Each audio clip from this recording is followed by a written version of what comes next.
So, Christopher, one of the things that I've found in probably the best businesses, whether large or small, is this kind of nugget that there's one metric that really matters at the end of the day. I mean, there's lots of metrics, revenue and margin and market cap. When the Gillette folks would run that business, there were two metrics related to each other: Ruppy and Puppy, revenue per user per year and profit per user per year. And they would just kind of check that to make sure that all was good, right? And that it was an all-inclusive metric. The per user part meant they had to figure out where they're getting new people into the franchise, and they did that with marketing using the old Army draft. So when dudes would turn 18, you would get a free Gillette razor because sampling when you're 18 was great for a lifetime of shaving. And and they would just track how many people and how many blades and razors would they go through, and they would increase the price as they would innovate. So the business was very, very simple. And that, to no surprise, a lot of the Keurig folks were ex-Gillette folks. And what did they take for them? K-cups per brewer per year. That's kind of what they were measuring as well, too. It was like, or actually per day was on their front, because what they understood was, if you K-cups were like airline seats. If you missed a coffee drinking occasion today, it ain't coming back, just like an empty airline seat. And so in the early days, that simple metric drove so much decision making. So, Kat, if you had a brewer early on and it just stopped working and you complained, they would FedEx you a new brewer the next day, even at great expense, because they knew that if they didn't do that and didn't have that kind of mission, then they were going to be screwed in the long run. And so what was so fascinating was that kind of one metric is a close cousin to the one sentence strategy, is that both businesses were extraordinarily simple in terms of how they ran their businesses, right? And so in their case, the slogan for Gillette was the best a man can get. But what it really conveyed to them was, we got to get them young when they're turning into men. So puberty around 18 and the like, right? And they had a strategy that wasn't different. It was about being the best. And so not quite the original Gillette safety razor was a massive innovation. So dudes weren't dying because they were cutting themselves and bleeding to death, right? The Gillette safety razor was a massive innovation. But then from there, they had decades of just extending it on. And Keurig was about choice and consistency. It was very, very clear. They were not the best coffee, even though they get kind of mad when we talk about that. But it was, I give you the most choice, and it always works. In 60 seconds, you get a cup of coffee, and you can go on your way with that. And so I think some of the inspiration of why I am so excited is that some of the largest and most successful businesses that I have ever seen and run, they are extraordinarily simple. They're not easy to do, and there are nuances, but they are incredibly simple to understand what the strategy is. Then you know how to measure it very simply, and then you can get investors, employees, and new recruits and customers, frankly, all on the same page. And that is a sight to see when a large enterprise is all rowing in the same direction towards the same mission.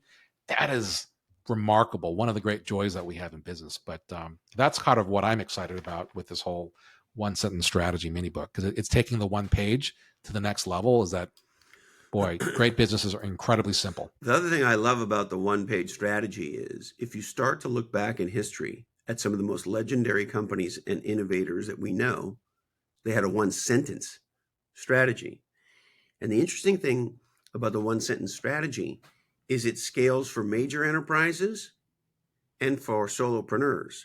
For example, Microsoft forever had a BHAG, a big, hairy, audacious goal that was their one sentence strategy, which was a computer on every desktop. If you look at the folks at Yeti, who created a whole new category of ice coolers, what's their one sentence strategy? Premium ice cooler. Traditional cooler was $25, $50, whatever it was at your local REI or whatever. They come out with a massively expensive one. No one had ever seen it before. Premium ice cooler. Two of our favorite smaller entrepreneurs, our dear friend Iron Mike Stedman. Iron Mike is a veteran. He served our country honorably as a combat Marine. And today he's focused on marketing and company building for other veterans. His one sentence strategy: Black veteran entrepreneurs. That's his focus. He even wrote a book about BVEs. And guess what the book's called? Black Veteran Entrepreneur. Another one that we love, our friend Adam Frankel. Adam is an advisor to tech startups, and he's very focused, very niched down on tech startups that create technologies and approaches for software developers. So his one sentence strategy, developer facing startups. And just like Iron Mike, Adam wrote a book called, you guessed it, Developer Facing Startups.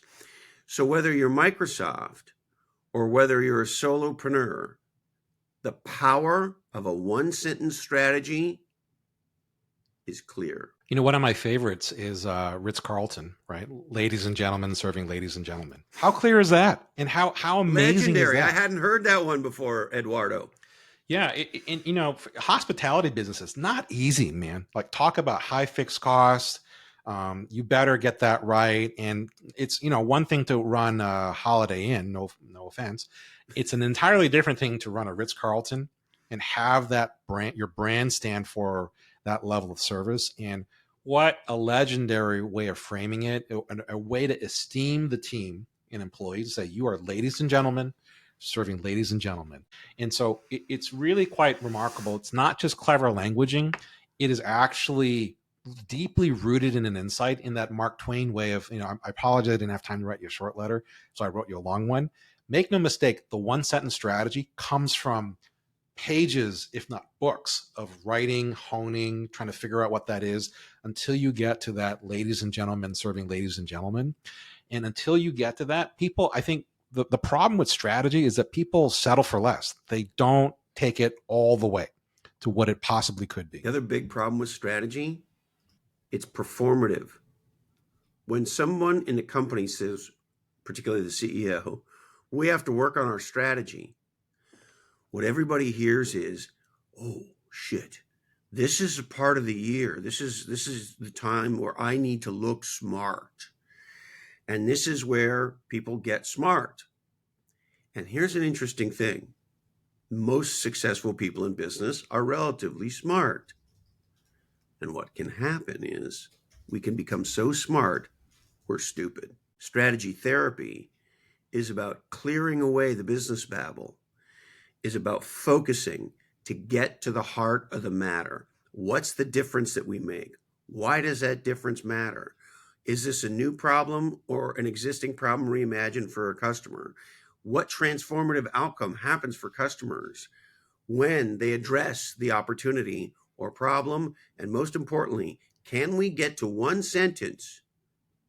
And that one sentence is the doorway to becoming the category queen.